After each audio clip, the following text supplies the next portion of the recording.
Unit number 10, training in sports. This is a very important chapter in this subject now. The terms which are written in this chapter, they are totally unchangeable. So memorize all these terms. Without the help of these, you cannot write a good answer in the examinations. General opinion are not required in the examinations. और वही difference हमें ध्यान रखना है कि हम exam में इस चैप्टर की टर्म को याद करते हुए अपना आंसर बड़ा अच्छा लिखें. मेथड्स वही सिंपल से रहेंगे. चैप्टर स्टार्ट करने से पहले हम लोग पहले एक बेस हम कंप्लीट करते हैं और वो बेस बड़ा इम्पोर्टेंट है क्योंकि इस बेस से रिलेटेड क्वेश्चंस एग्जाम में आपको मिलेंगे और ये बेस आपको मालूम भी होना चाहिए. I will explain the base of this chapter. एक टर्म जनरली आप लोगों ने सुनी होगी, फिजिकल फिटनेस.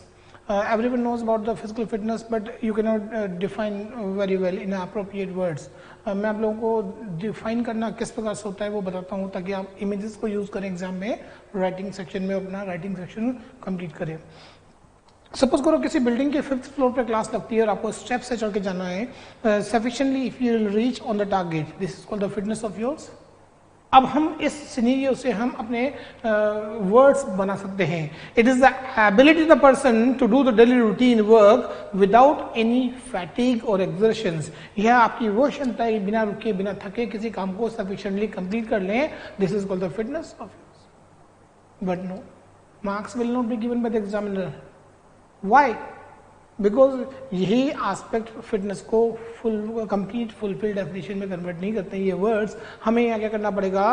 देखिए क्या हो रहा है, एक पर्सन जो वहाँ टारगेट तक पहुंच गया but after reaching on the target what you will feel frequently you are able to do more work or not. If you are able to do more you are fit, but if you are not able to do more work you are not fit. Breathing out of control है तो can we say you are fit? Of course you are not fit. It means हमें ये line या sentence complete करना पड़ेगा.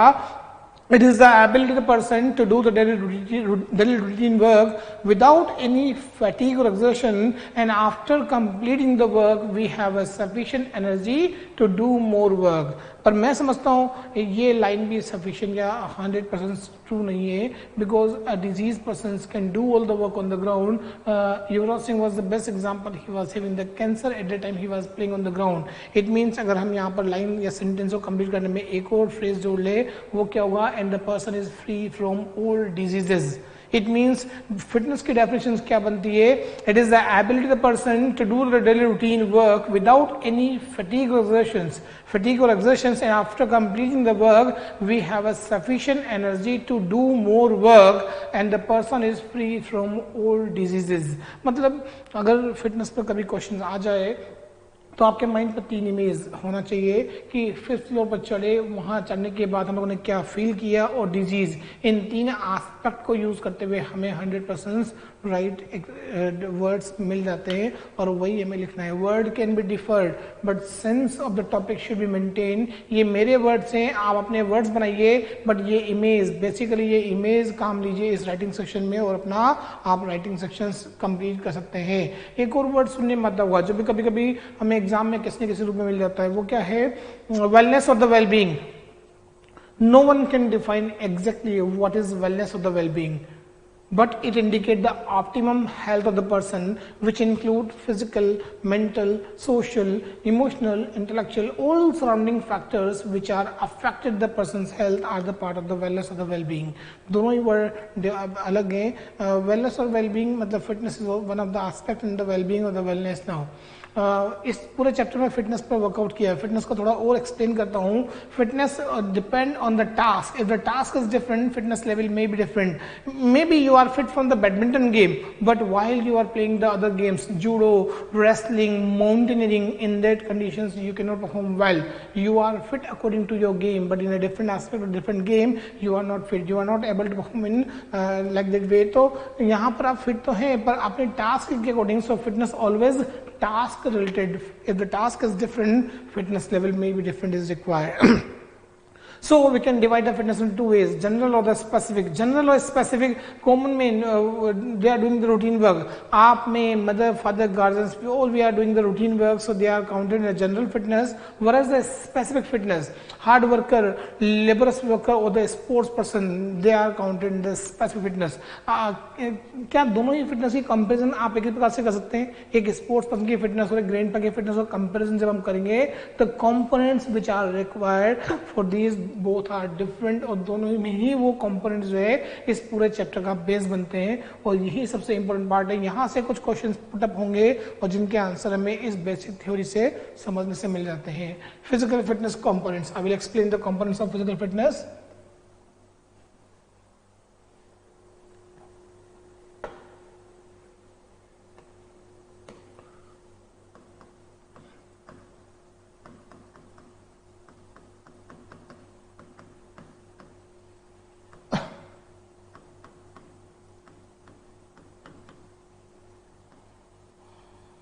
General or specific?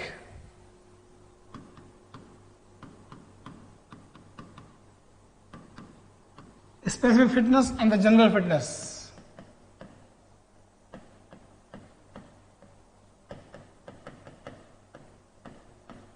General fitness is also called the health related fitness.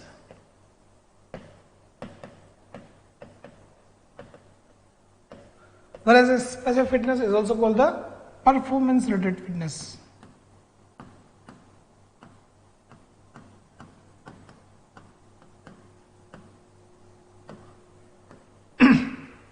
If doctors they will check up your health, they will see these components. वो तरीके ही होते हैं, components यही होते हैं पर तरीका different होता है. Doctors they will use the instrument, treadmill test, ECGs, they will use the instrument to check the health of yours. But in the field of physical education, we will use the activities. 100 meter shot put, javelin throw, discus throw. Generally, activities they are the tools to check the fitness level of yours in the games and the sports. The first component, generally fitness के बारे में एक common man का aspect क्या होता है कि masculine body हो, पावर हो, स्ट्रेंथ हो, लेकिन मैं समझता हूँ फिटनेस के बारे में जब पहला कंपोनेंट लिया गया है वो पावर, स्ट्रेंथ, स्पीड, इन सबको अलग अलग हटके लिया हुआ है. बिकॉज आप में कितनी भी पावर क्यों ना हो, शायद आप 100 kg weight you can lift out in one time, but अगर आप 4th फ्लोर पे चढ़ना स्टार्ट करें और ब्रीदिंग आउट ऑफ कंट्रोल है तो ये पावर जो आपकी बॉडी में अवेलेबल थी वो कोई काम नहीं आ रही है. It means the first component which are required for the fitness that is called the cardiovascular endurance. The first component which is required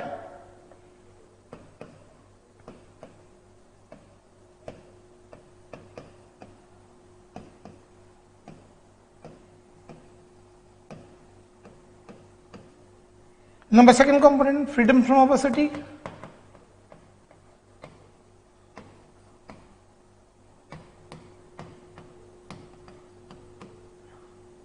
It means body compositions, flexibility.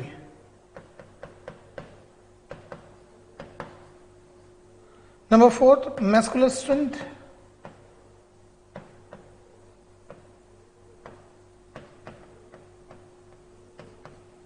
And number 5 is called the muscular endurance.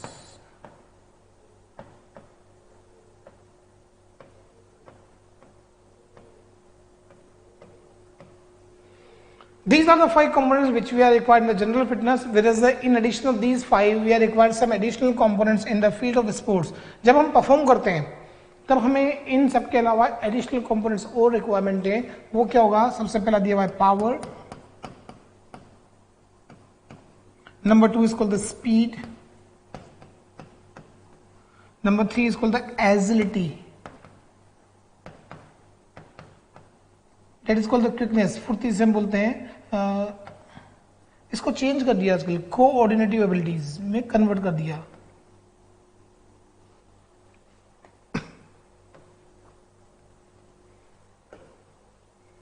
It convert in coordinative abilities.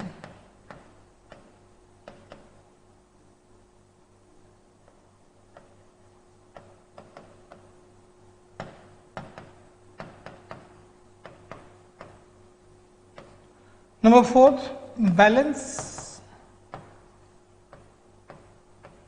and number 5 is called the reaction time.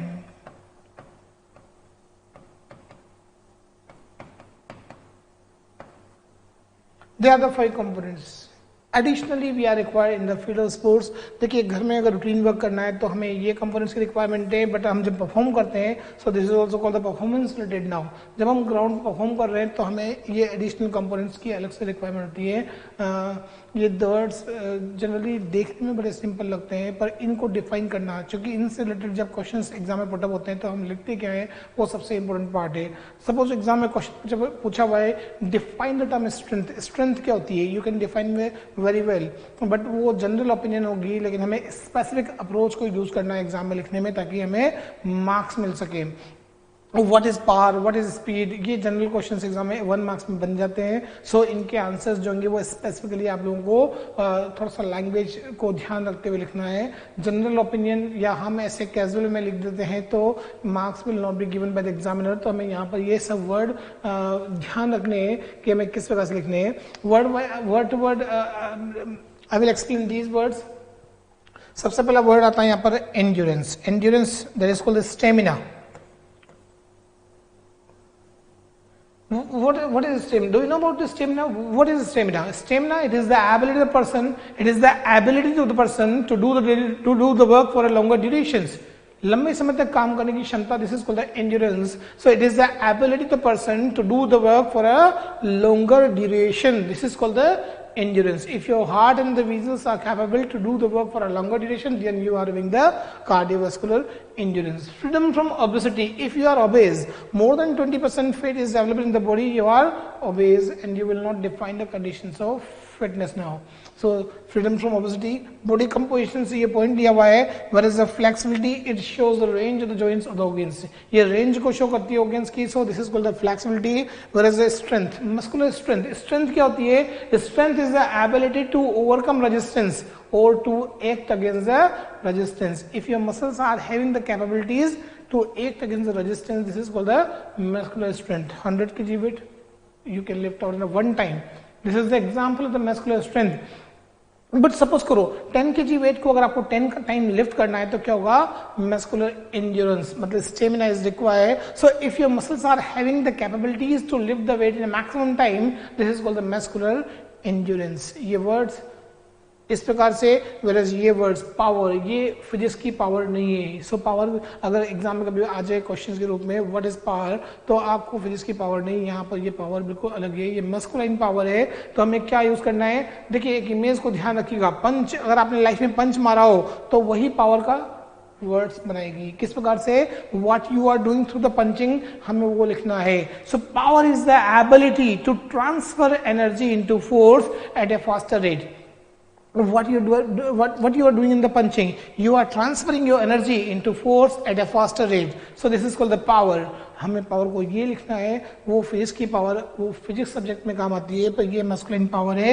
whereas the speed, वो क्या होगी, to move one place to another in a shortest possible timing with the greatest possible velocity. To move one place to another in a shortest possible timing with the greatest possible velocity. This is called the speed. Agility, it indicated turning capabilities of the persons, how you can turn quickly, changing the directions.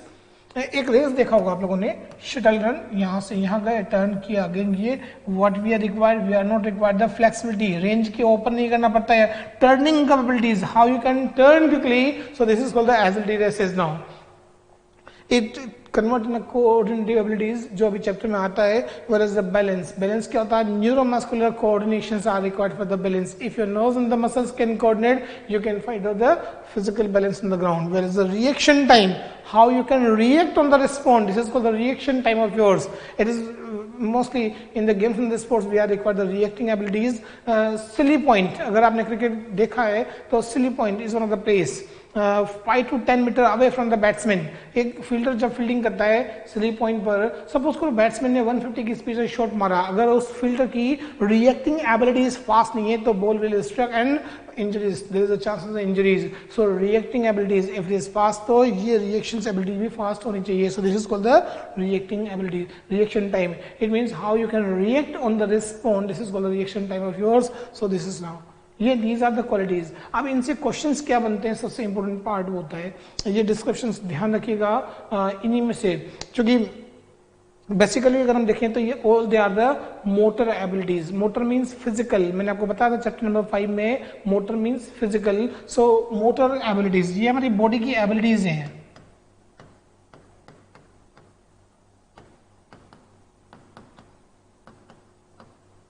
It means physical.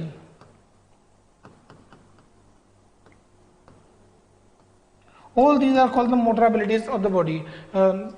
Exam में 3 साल से ये questions बन रहे हैं कि if your grandfather feel the problems, suppose stand in the upon the chairs, which motor abilities are lack. कोई भी एक प्रॉब्लम मिलती है और मैं वो उसमें जो मोटर एबिलिटीज इन्वॉल्व है उसको यूज करते हुए एग्जाम में एक्सप्लेन करना पड़ता है.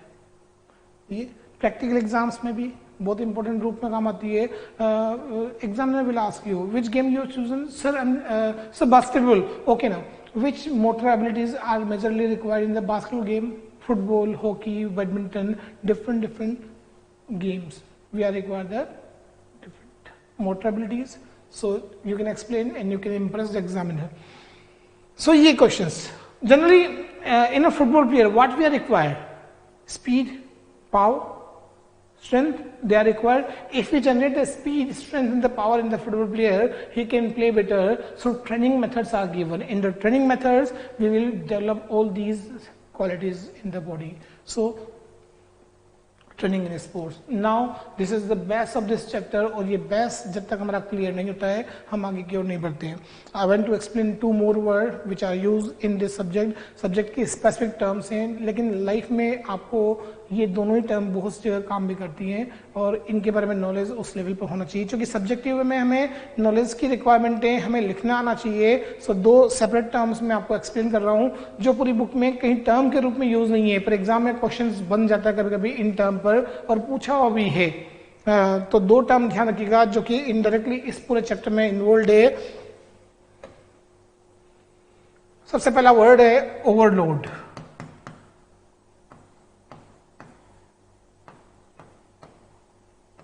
And number 2nd word is called the conditioning.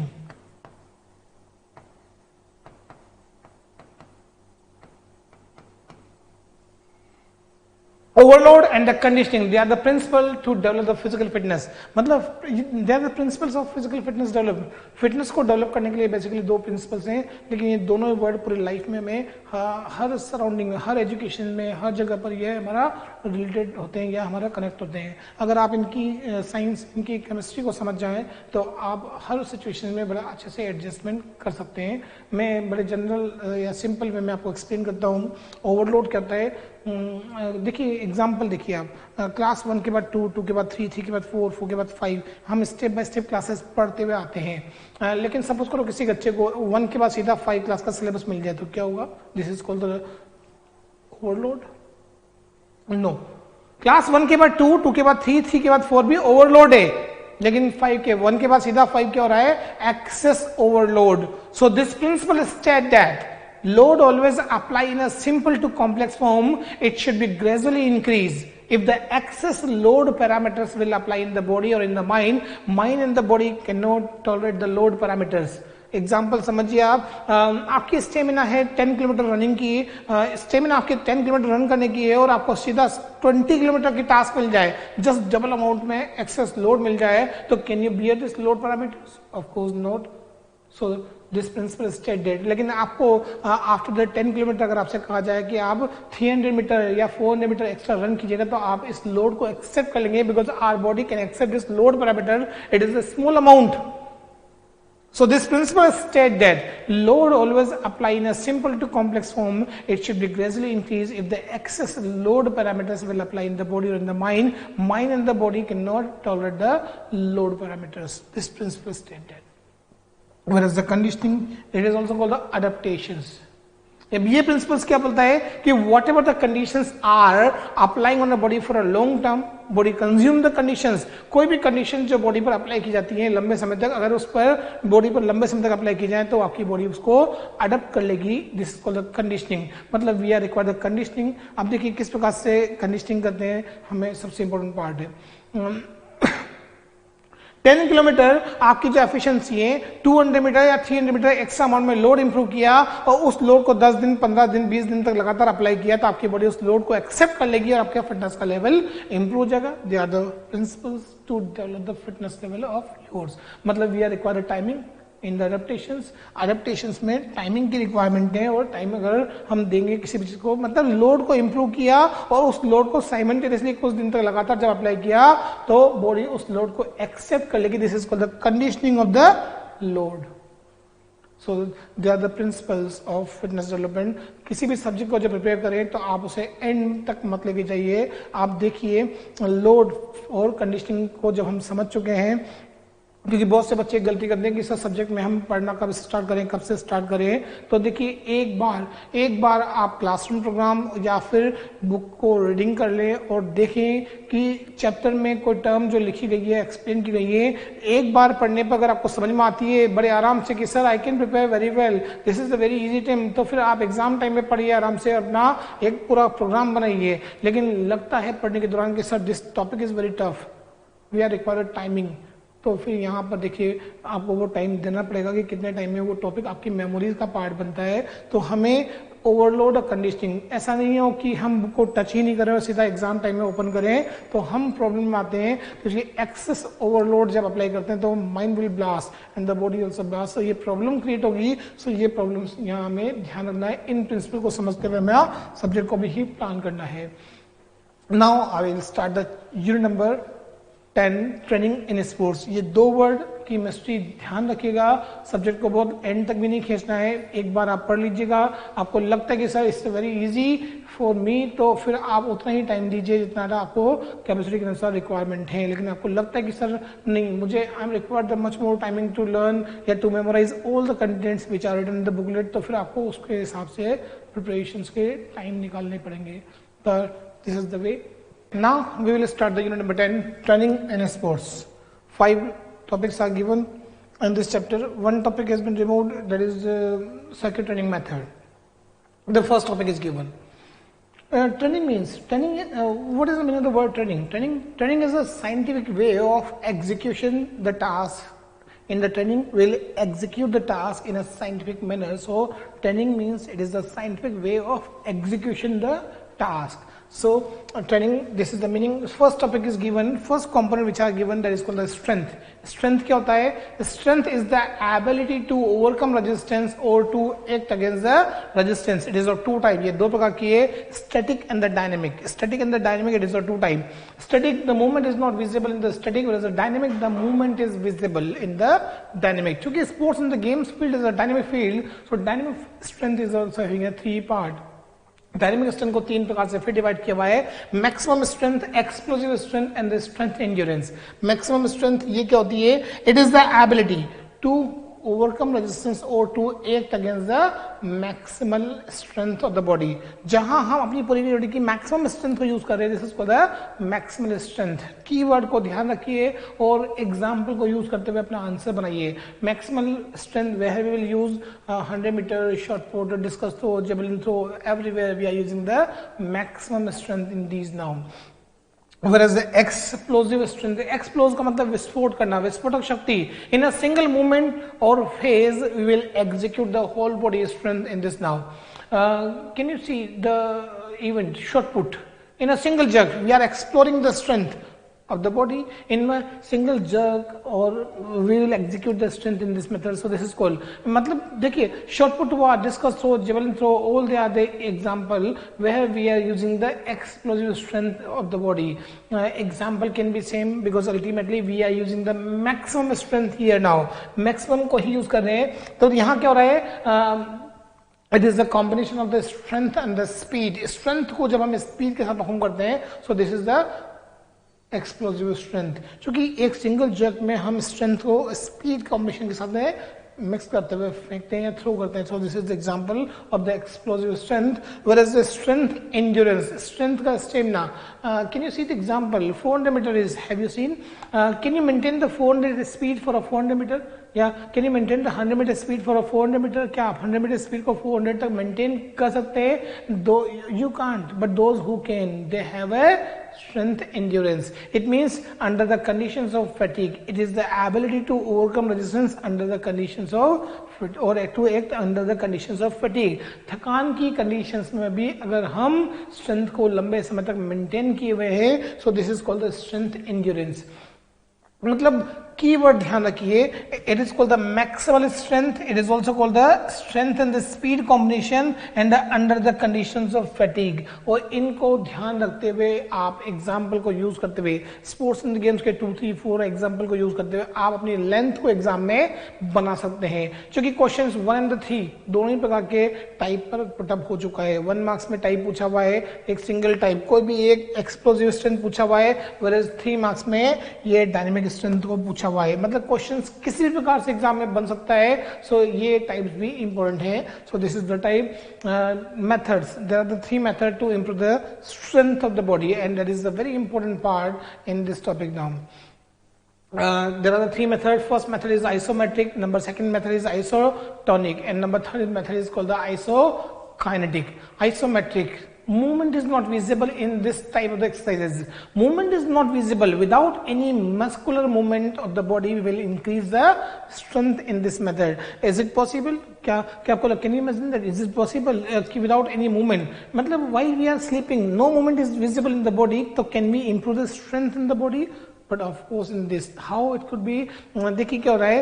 Suppose if you are applying the force on the wall, अगर आप force को apply कर रहे हैं तो क्या हो रहा है कि whatever the movement is not visible on the hand, हाथ के ऊपर में कोई मूवमेंट नहीं हो रहा है, but whatever the force you are applying on the hand muscles they gain the strength.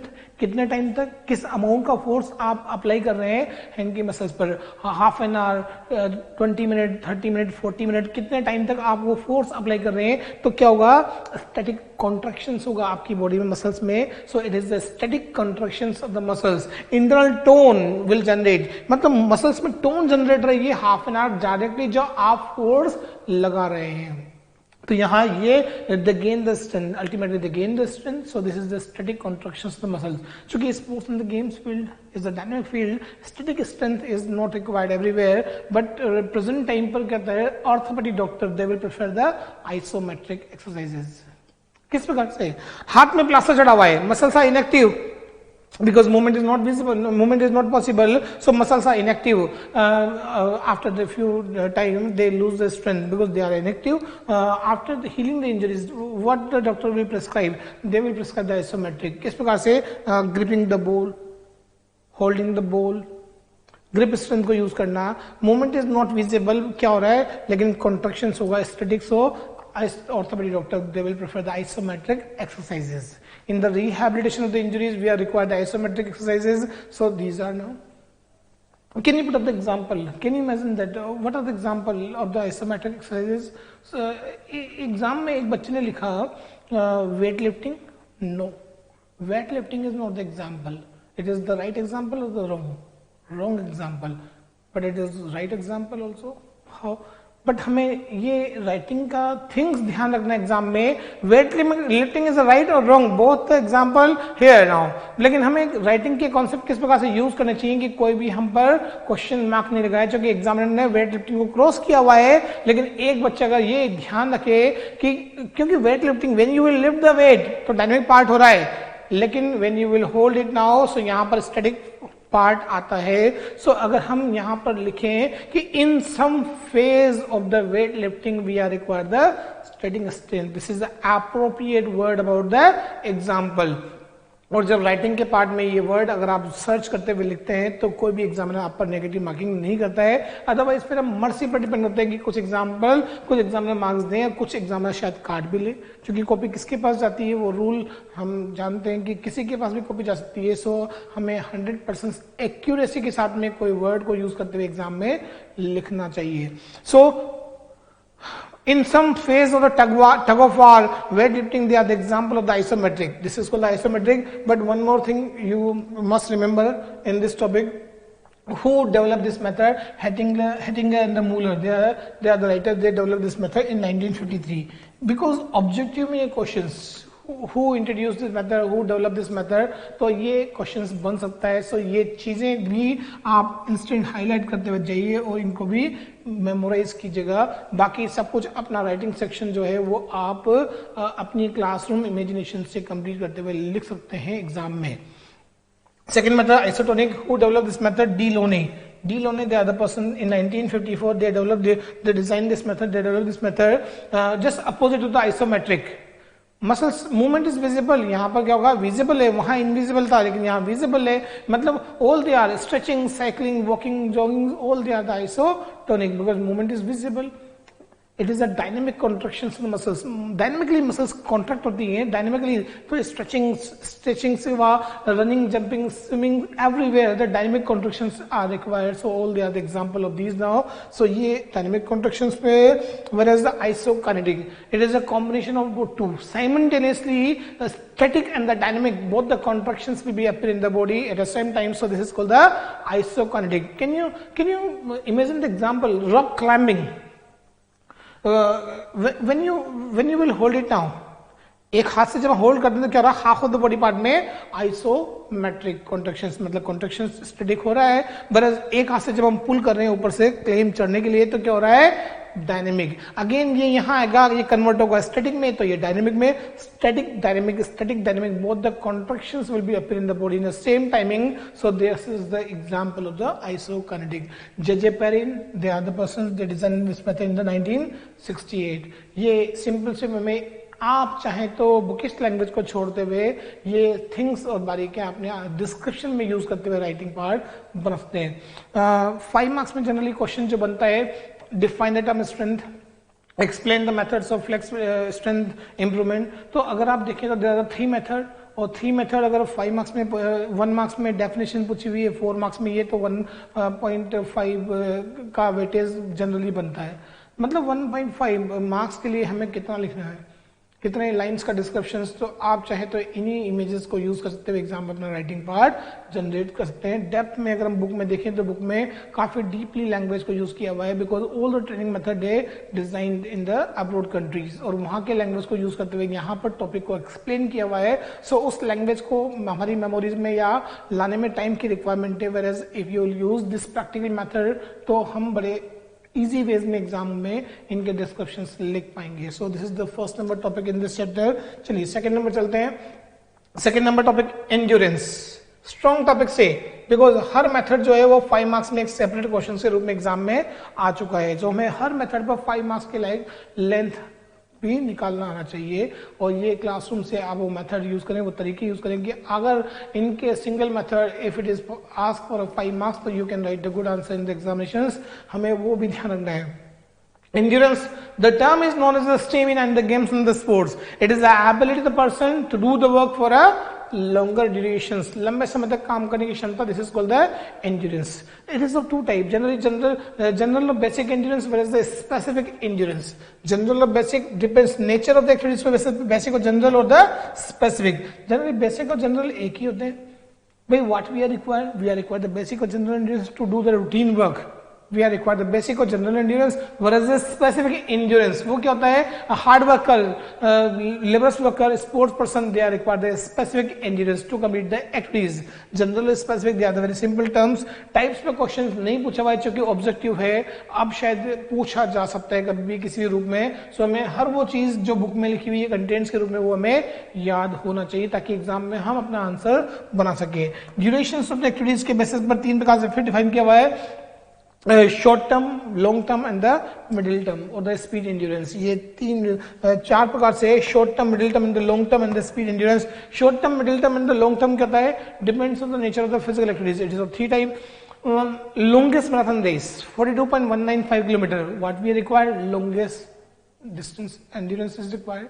Long term endurance is required. Short term 100 meter, 200 meter, 400 short term is required, whereas 800, 1500 middle term is required. Depends on the nature of the physical activities. Speed endurance, एक ही speed को लंबे समय तक maintain करना. Locomotion phase is required, so speed endurance. अगर आप देखें तो ये सब इस प्रकार से आप यूज कर सकते हैं, बट किसी एक राइटर ने एक बार अलग प्रकार से वो डिफाइन किया हुआ है. Aerobic endurance, anaerobic endurance. Aerobic, presence of oxygen, Long term, in long term endurance, we are required the aerobic endurance, same language we can write. Whereas anaerobic endurance, short term, जहाँ breathing out of phase control होता है, so short term endurance is called the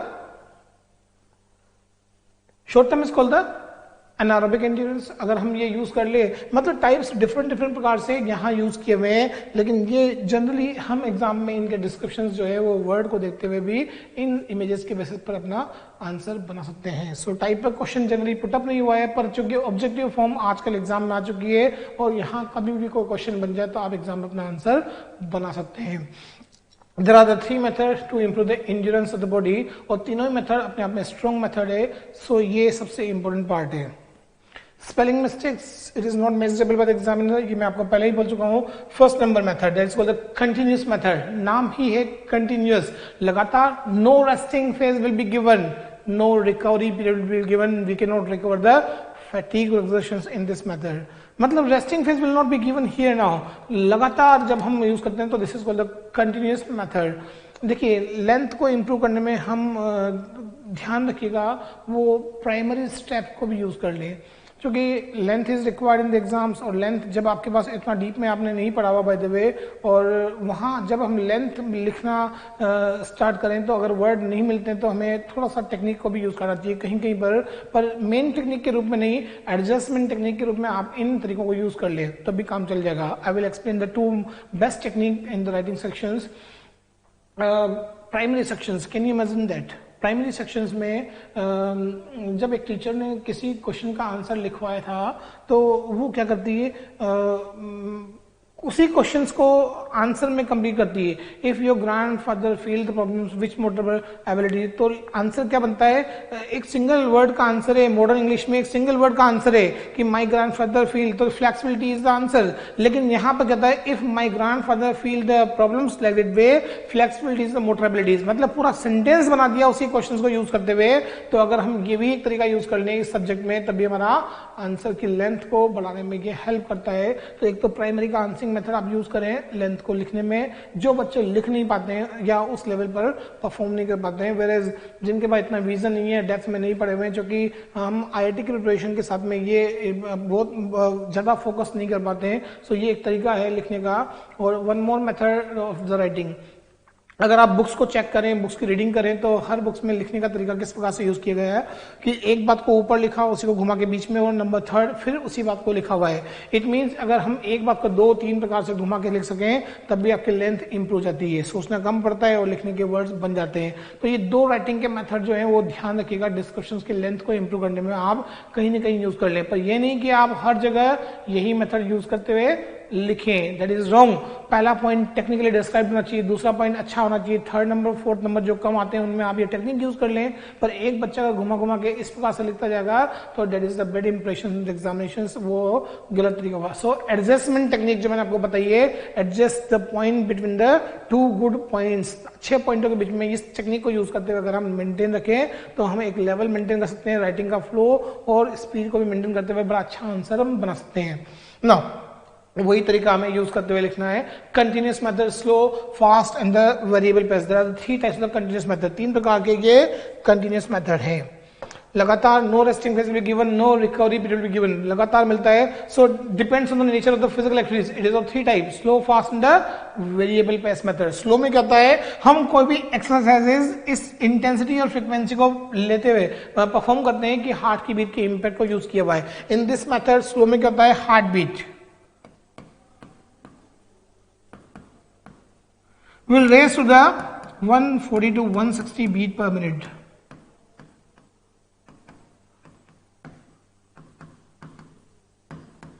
And the volume, volume का मतलब time से लिया हुआ है. Volume of exercises वो क्या था, 30 minutes to 2 hours between.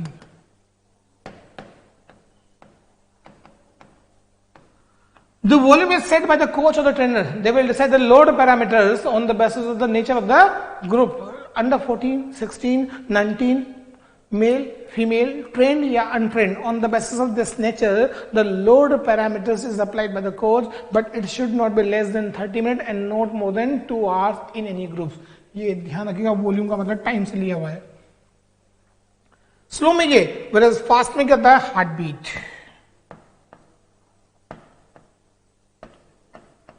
Will raise to the 160 to 180 beat per minute. Whereas the volume क्या होगा, यहां पर volume 20 minute maximum.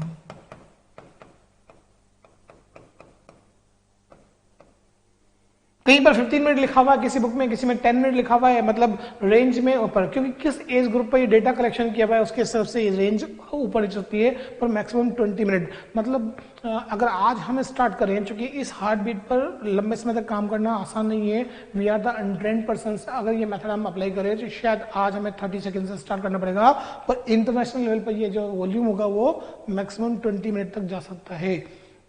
Whereas the variable pace को कम ज्यादा, slow fast variation we will use in this method, but we cannot stop because method का नाम दिया हुआ कंटिन्यूस है, लगातार, no resting phase will given. Slow fast, 100 metre race किया, slow हो गए, फिर फास्ट. हार्ट की बीट के एम्पर को यूज किया हुआ है, वो है 140 to 180 heart beat range. Range per minute. Heart ने 180 पे काम करना स्टार्ट किया, अगेन स्लो हो जाते हैं, वी कैन नॉट स्टॉप. 140 पर हार्ट की बीट आती है, again fast. Slow fast variation we will use in this method. जो रेंज होगी वो है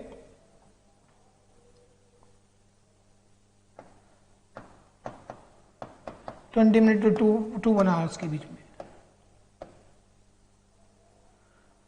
रेंज ऊपर नीचे हो जाए कोई प्रॉब्लम नहीं है, बिकॉज हर बुक में रेंज को अलग प्रकार से लिखा हुआ है, किस एज ग्रुप पर ये डेटा कलेक्शन किया हुआ है उसके बेसिस पर ये रेंज जो है वो, बट हार्ट की बीट ऑलमोस्ट सभी राइटर्स जो है वो इस पर ही एग्री हैं. So these are the things, इसीलिए ये 5 मार्क्स में एडिशनल क्वेश्चन के रूप में बन सकता है.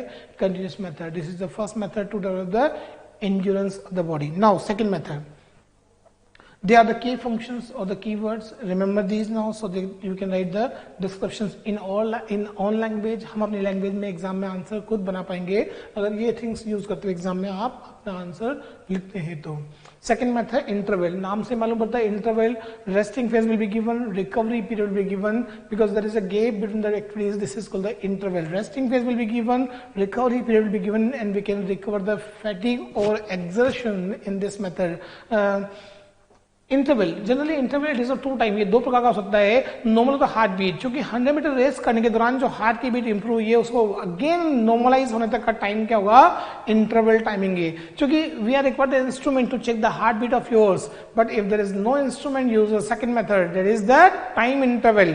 2, 3, 4, 5, whatever the time is given by the coach, you have to recover the fatigue or exertions and ready for the next event. This is the interval. In some books, these descriptions are given about the interval training method. But in most of the books, in most of the books, the descriptions was given. But उसी साल, I think so, 15, 16 और 17 के exam में, main exam of the CBSE में एक question put up हुआ था कि differentiate between 1:1, 1:2 ratio interval training method and justify your answers. अब देखिए 5 मार्क्स में ये question 1:1, 1:2 ratio interval training method. अब आप देखिए बुक्स में तो सिर्फ एक्सप्लेन किया हुआ इंटरवल को, no specific type was mention and how the questions, how the children will write the answer this questions. The problem is that this is the biggest problems in some books. कुछ some additional types of was mention. देखिए यहाँ पर ऐसे bouncer, क्योंकि ये question bouncer के रूप में ये बच्चे के पास उसकी बुक में कंटेंट्स को लिखा नहीं है और वहाँ क्वेश्चन ये आ जाता है. We can not challenge the question कि sir it is out of syllabus, because interval training method is the part of syllabus. It is the part of syllabus and all about the interval training method all are the part of this syllabus. ये this is the biggest problems in this subject now. ऐसे bouncer question अगर आ जाए तो वो technique जो मैंने आपको एक्सप्लेन की थी साइकोलॉजी में कि whatever the contents are given in the booklet about the term you have to use these contents in the answer of that questions. कि इंटरवल ट्रेनिंग मेथड के बारे में आपके पास जब कोई भी वर्ड आपकी बुक में अवेलेबल है वो अगर आप एग्जाम में लिखेंगे तो कुछ ना कुछ तो मिलेगा, क्योंकि मर्सी मार्क्स में मिलते हैं, कभी कभी लिखना जरूरी है. देखिए one more technique I will explain. कभी कभी क्वेश्चंस लैंग्वेज में हमें घुमा देता है. क्योंकि क्वेश्चंस पढ़ा सर समझ में नहीं आ रहा इसका आंसर कैसा बन सकता है, क्या बन सकता है, तो ऐसे क्वेश्चंस जो क्वेश्चंस में घुमा रहे हैं हमें, तो एक स्टेबल टेक्निक को यूज करते हुए एग्जाम में अपना आंसर बनाए। क्योंकि क्वेश्चन ने घुमाया और हम भी घूम गए तो हम दोनों घूमते ही चाहिए, कोई फर्क नहीं पड़ता। लेकिन अगर हम यहाँ एक स्टेबल टेक्निक को यूज कर लें, क्योंकि हम जानते हैं क्वेश्चन स्टेबल नहीं होगा, उसने तो घुमा दिया, आपको स्टेबल होना पड़ेगा। और स्टेबल टेक्निक भी यही बनती है कि whatever the contents are given in the booklet और टर्म, आप क्वेश्चन को बारीकी से पढ़िए और क्वेश्चन में क्या टर्म लिखी हुई है जो आपकी बुक में है, उससे रिलेटेड टॉपिक क्या, उससे रिलेटेड कंटेंट्स क्या क्या अवेलेबल है आपकी बुक में, उन कंटेंट्स को इमेज में लाते हुए फिर वहां से उस क्वेश्चन का आंसर डिजाइन या सोचिए तो आपका आंसर बन जाएगा। Whatever the contents are given in the booklet about the term, you have to use these words, these sequence in the answers। अगर आपने आंसरिंग करने का ये तरीका यूज कर लिया तो हम कहीं पर भी डिफिट नहीं खाएंगे। हम चूंकि पूरे सिलेबस को एक स्पेसिफिक अप्रोच में ले जाकर के उस क्वेश्चन का सॉल्यूशन निकालने की कोशिश कर रहे हैं, तो आपका आंसर वहां से बन जाएगा। This is the specific approach to solve the questions in the examinations. क्योंकि कुछ क्वेश्चंस हमें लैंग्वेज में घुमा सकते हैं और हमें घूमना नहीं है, हमें स्टेबल होना है, and this is a stable technique to write the answer in the examinations. Now, interval, again I will explain more. Interval, it is of two type. ये दो प्रकार का है, दो प्रकार के मेथड है, slow and the fast, intensive and the extensive interval. Slow is called the extensive, fast is called the intensive. देखिए इनको मेथड को एक्सप्लेन करने में हम क्या करें, slow and the fast continuation method. Everything you can copy here now. From the previous two method, everything you can copy. Heartbeat, वहां क्या दी थी, heartbeat 140 to 160 range per minute, and the volume 30 minutes to 1 hours, 2 hours. Whereas यहाँ क्या था fast में 160 to 180 is the heartbeat range, and यहाँ क्या था 20 minutes to 1 hours.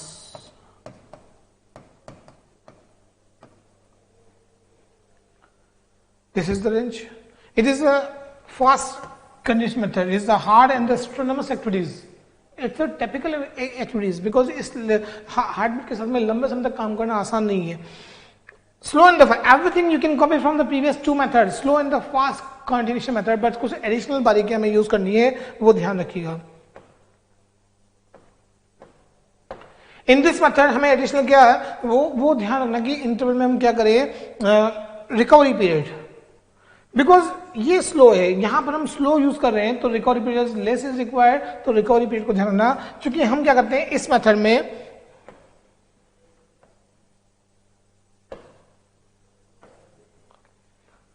Generally in this method strength of body हम जो यूज करते हैं उसको हम एक्सप्लेन करते हैं, यहाँ एडिशनल थिंग्स यूज होते हैं। 60 to 80% strength of the body we are using here to complete the activity in this method, मतलब whole body strength we are not using here, only the 60 to 80% between strength of the body we are using to complete the activity here. So recovery period is less required. Recovery period क्या होगा,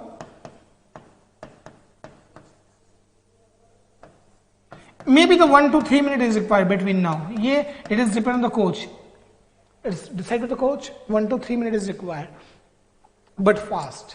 In the fast, हम क्या करते हैं, almost 90 to 100% strength of the person strength is required.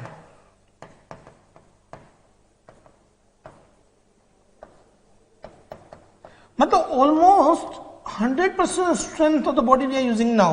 So when we are using the 100% strength, we are required the more time to recover the fatigue, so recovery period.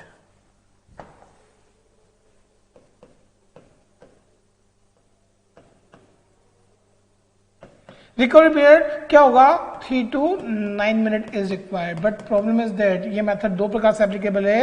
यहाँ क्या 3 to 9 minute किसके लिए चाहिए, untrained persons के लिए। But trend person में क्या होगा, ये फर्स्ट टाइप है। सेकंड टाइप का होगा ट्रेंड पर्सन में टाइमिंग को और कम करते हैं, 1.5 minute to 3 minute is required. Time को और रिड्यूस कर दिया। वो untrained person can not bear the load parameters, only the trained person. So ये जो टाइम रिड्यूस किया हुआ है वो है trained person,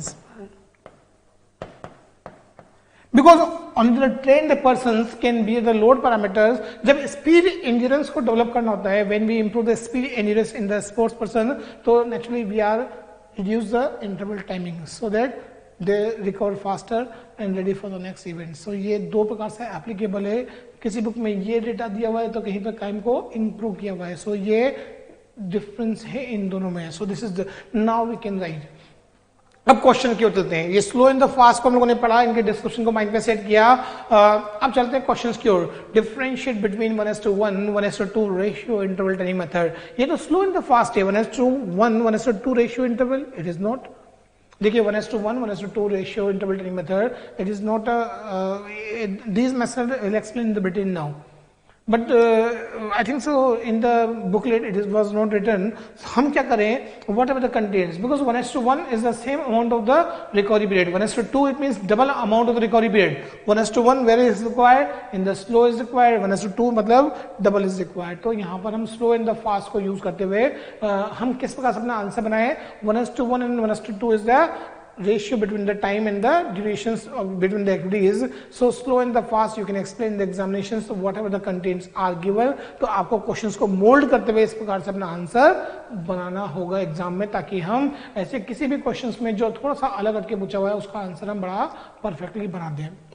So this is the second number method, interval training method. अब चलते हैं नंबर थर्ड मेथड की ओर. That is called the fartlek training method. Fartlek is the Swedish word. So this is also called the Swedish method. ये क्या है? Swedish method है. One more name is given, that is called the one more speed play. One more name is given, that is called the speed play. Whereas the Swedish method है तो Swedish method भी बोलते हैं. एक बच्चे ने exam में लिखा Swedish method. Swedish है ये, Swedish नहीं है. ये ध्यान रखिएगा. There are the three names of this method: fartlek, speed play, and the Swedish method. Gostholmer, they developed this method in the 1930 now. इन्होंने क्या किया, इट इज आउटडोर एक्टिविटीज. पूरी बुक में एक यही एक्टिविटी है जो आउटडोर है और बाकी सब इंडोर है, बट यही एक आउटडोर. विच आउटडोर एक्टिविटीज? तो fartlek training method is the outdoor activities. Fartlek is a Swedish word. Sweden में जनरली हिल्स एरियाज में ये परफॉर्मेंस दी गई, करवाई गई थी बच्चों के बारे में. उसके बेसिस पे डेटा कलेक्शन किया हुआ है. क्या हुआ, ये स्टार्टिंग पॉइंट है, स्टेडियम से कहीं से भी स्टार्ट करते हैं और एक नीचे के एनवायरमेंट में एक वे चूज कर लिया हम लोगों ने.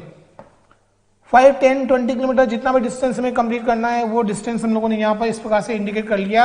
ये this is the finishing point.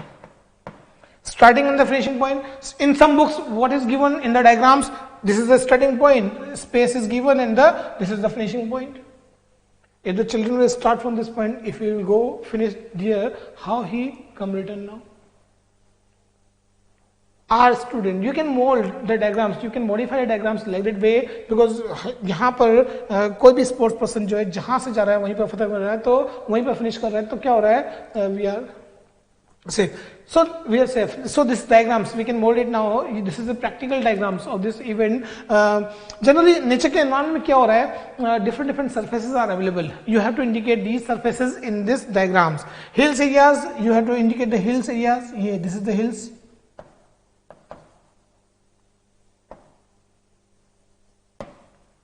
Slope, you can write the slope here.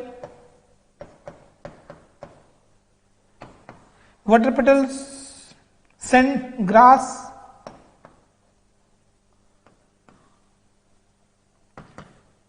mud areas, water petals,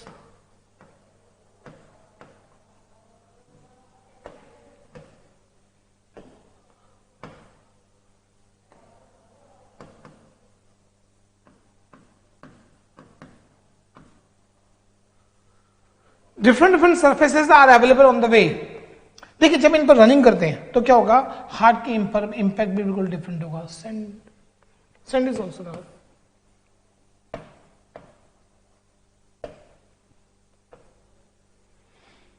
different surface are available. जब इन पर रनिंग करते हैं तो हार्ट का इम्पैक्ट भी बिल्कुल डिफरेंट होंगे.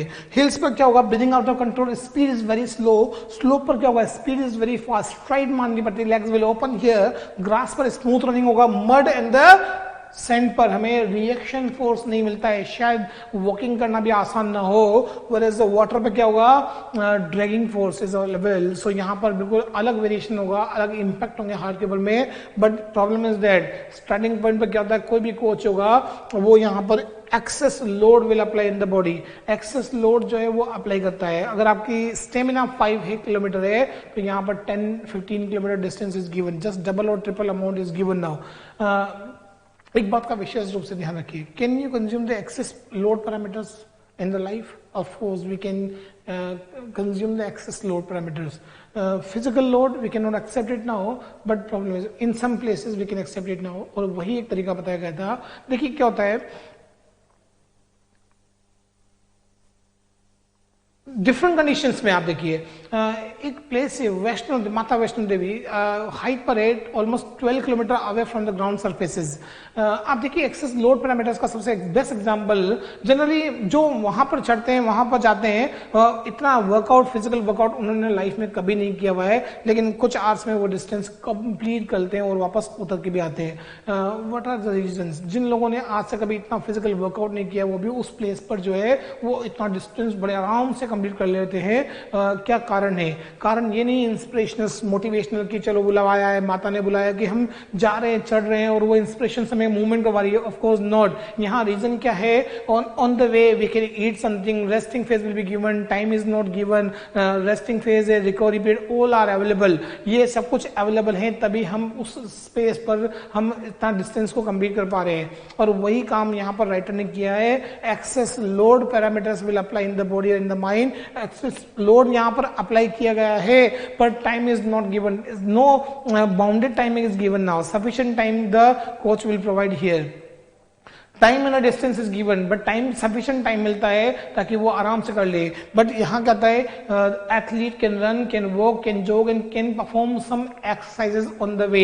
वो अपनी इच्छा से है ये परफॉर्म कर सकता है। अगर सपोज करो कोई थक जाए तो वो वॉकिंग कर सकता है, रनिंग कर सकता है, या स्ट्रेचिंग करते हुए एक्सरसाइज परफॉर्म कर सकता है, वो अपने हिसाब से। But they have to complete the distance within the timing. Timing is also given. अगर टाइम नहीं देंगे तो शायद प्रॉब्लम हो जाए, कुछ बच्चे बंक मार जाए, कुछ प्रॉब्लम कि टाइम तो है ही नहीं, आराम से चलेंगे, तो नहीं, sufficient time the coach will provide. This is the distance, this is the fartlek training method. मतलब लिमिटेड टाइम में ये डिस्टेंस हमें कंप्लीट करनी पड़ती है। अलग अलग वेरिएशंस हैं यहाँ पर, स्पीड प्ले में डिफरेंट वेरिएशंस होते हैं, but this is the way to perform now. ये सब कुछ रखा। 5 मार्क्स में क्वेश्चन पूछा फार्टलेग में, तो हमें एडवांटेज और डिसएडवांटेज को भी यूज करना है। एडवांटेज अपने मन से बना सकते हैं। It is very interesting, it is very easy to perform in the environment of nature, क्योंकि इंटरेस्टिंग है, इंजॉयबल है, ये सब कुछ है। It is the best mean to develop the basic और general endurance of the body. क्योंकि stamina अगर 5 किलोमीटर का है और हम 10 किलोमीटर कंप्लीट कर रहे हैं तो क्या होगा, it will develop the basic और जनरल एंड्योरेंस। स्टेमिना तो इंप्रूव होगा, लेकिन डिसएडवांटेज भी है। It is not the best mean to generate the specific endurance in the body. Football players, we are required this specific endurance. Can we stop? Can we eat something? Can we perform the exercise on the ground? Of course not. It means a specific endurance we cannot develop through this method. So this is the disadvantage. One more, in case of the injuries or the mishappening, not easy to manage. क्योंकि person to person we are required the instructor to watch. But if it is expensive, so if there is no instructor, it is not easy to manage. किसी बच्चे को अगर यहाँ जाके injuries होती है तो वो प्रॉब्लम है कि मैनेज करना आसान नहीं है। So these are the disadvantages of this method.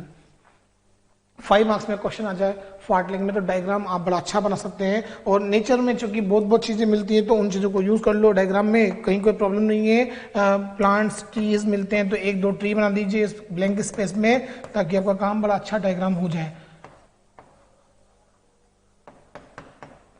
आप चाहे तो मॉर्निंग में ग्रैंडपा जो घूम रहे हैं उनको यूज कर लो, जैसा भी फिगर डायग्राम्स आप बनाते हैं ऑकवर्ड ना हो, ये ध्यान रखिएगा। सिस्टमेटिक वे में आप डायग्राम को इस प्रकार से बनाते हुए ये अपना प्रेजेंटेशन शो करते हैं। This is the fartlek training method.